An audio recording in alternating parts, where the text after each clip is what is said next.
এইদিকে রানে উঠিয়ে মারলো ব্যাটেগু, বলটা আবার উলে কোথায় চললো, রোহিত শর্মা ক্যাচ আউট। রাহানের মুখে গু, রোহিতের হাতে গু, যা মারা গোটা মাঠটা হয়ে গেল গু গু। রাহানে 32 বলে 99 করে চললো প্রোভেলেনের দিকে। এবার চেটে যা। আমি কি কারণ মারাতে চাটবো, তুমি চাটোকা না মানে বলছি এবার নামছে আমাদের সবার ফেভারিট প্লেয়ার জাডেজা।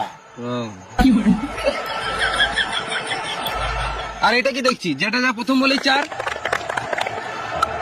আবার 4, আবার 6, আর এদিকে ধোনি বসে বসে নারকেল খাচ্ছে। ধোনি নারকেল খাক আর জাডেজা মারুক, চলো আমরা সাইড থেকে মেরে আসি। এই মানা, এটা তুমি কি বলছো? না মানে জাডেজা ভালোই খেলছে আর দুপুর দুপ দুপ করে ভালোই দিছে।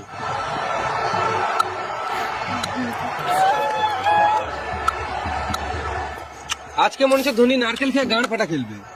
আর এদিকে বুমরা বল করলো, জাডেজা মারলে জোরে, বল ধরতে পারলো না, এবার রোহিত শর্মার ঘাড়ে গু, তার মানে তখন রোহিত শর্মা হেগেছিল।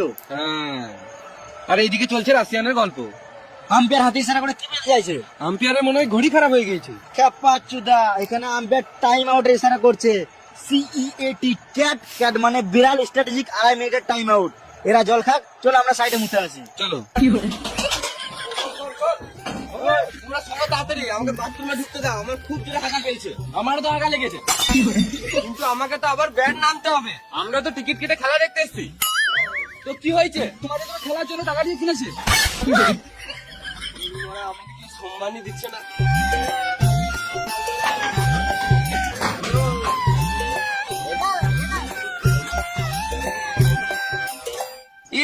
এই মানে এটা আবার কি দেখছি, আম্পায়ার ব্যাট করছে। না না, আম্পায়ারকেও ব্যাট করানো দরকার, এতক্ষণ দাঁড়িয়ে দাঁড়িয়ে আম্পায়ারেরও বোরিং ধরে যায়। এদিকে মুম্বাই টিম চললো আবার ফিল্ডিং করতে, আর আম্পায়ারেরও খেলে শখ মিটে গেছে।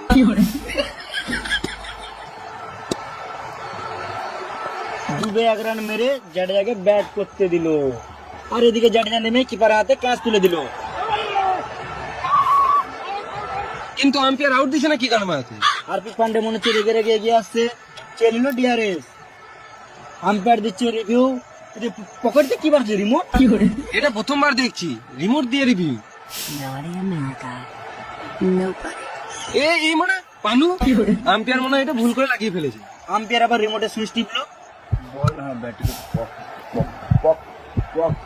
Clear out. আম্পায়ার ভয় ভয় আউট দিয়ে দিয়েছে। জাডেজা মন খারাপ করে মাঠের বাইরে বেরিয়ে চললো, 20 বলে 40 করে আউট।